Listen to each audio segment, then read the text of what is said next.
Hello mga kabay, good morning. Good morning, good morning, good morning. Sa lahat na kabay natin dyan sa Luzon, Visayas at Mindanao, yung mga kabay hindi ko kayo na-update kanina mga kabay sa unang hila natin sa area natin sa Palaran, paghila sa unang area natin. At dito mga kabay, in-update ko lang kayo sa pangalawang area natin sa pag-umagahan na sa mga kabay, mga 1 o'clock natin, hinila natin kanina mga 4 o'clock. At pinalitan natin ng ibang lambat na naman mga kabay. Mga kabay, positive mga kabay, may huli tayo. At sa unang hila natin, nasa mga 10 kilo mga kabay o mahigit pa. At dito sa pangalawa na hinila natin kanina ng 4 o'clock, may huli tayo mga kabay pero hindi pa natapos sa pagtanggal. Yun o.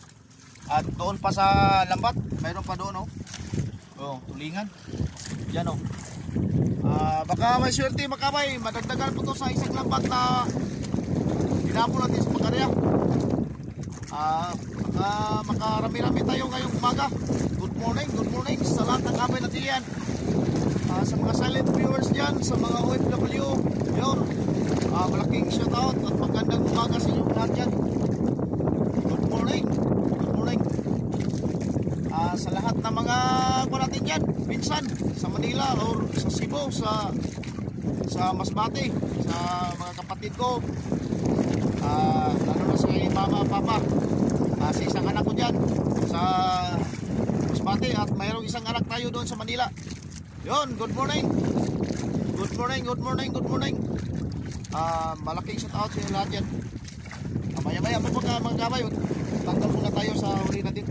Hindi pa na tapos sa pagtanggal.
sa makabay.